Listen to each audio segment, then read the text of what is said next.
ఉచితంగా నేను సువార్త ప్రకటిస్తున్నాను. నేను క్రీస్తును పోలి నడుచుకుంటున్న ప్రకారం మీరు నన్ను పోలి నడుచుకునుడి. ఆ మాట ఈ 12 మంది శిష్యులు ఉంటే ఆ మాట ఒక పౌలు గారికే చెందింది.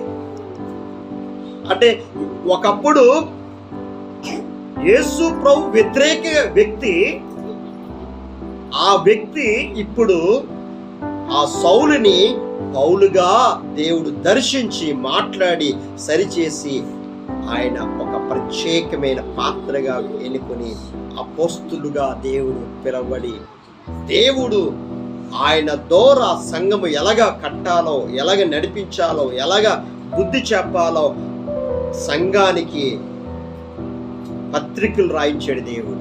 ఈరోజు మన జీవితాల్లో నీ మీద ప్రతి బిడ్డ మీద ఒక్కొక్క దేవుని సంకల్పం ఉంది. ప్రార్థన చేసినప్పుడు ప్రభువా నీ ఉద్దేశం అంతా నా పట్ల నెరవేర్చు ప్రభువా, ఈ ప్రార్థన చే. ఫస్ట్ థింగ్,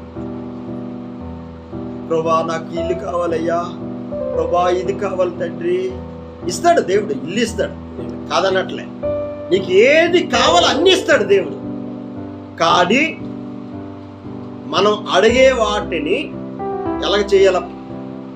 ఆత్మలో ప్రార్థన చేసినప్పుడు ప్రభువా నీకు విరోధంగా, నీకు అయశకరంగా నాలోని ఏదైనా ఉంటే నన్ను క్షమించయ్యా. నా శత్రువుల్ని నా హృదయపూర్వకంగా నేను క్షమిస్తున్నాను ప్రభువా. ఈ ప్రార్థన చేస్తాను.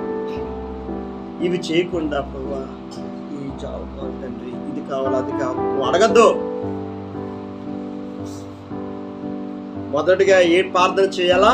దేవుని ఆత్మలో ఉన్నప్పుడు దేవుని ఆత్మ మనలోకి వచ్చి ఆ ఆత్మ మనలో ఉండి ప్రార్థన చేయిస్తుంది.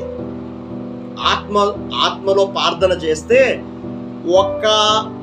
2 గంటలు 3 గంటలు ప్రార్థన ఉన్నా మనకి ఎలాగ అనిపిస్తుంది అంటే 5 నిమిషాల్లా కనిపిస్తుంది, 2 నిమిషాల్లా కనిపిస్తుంది.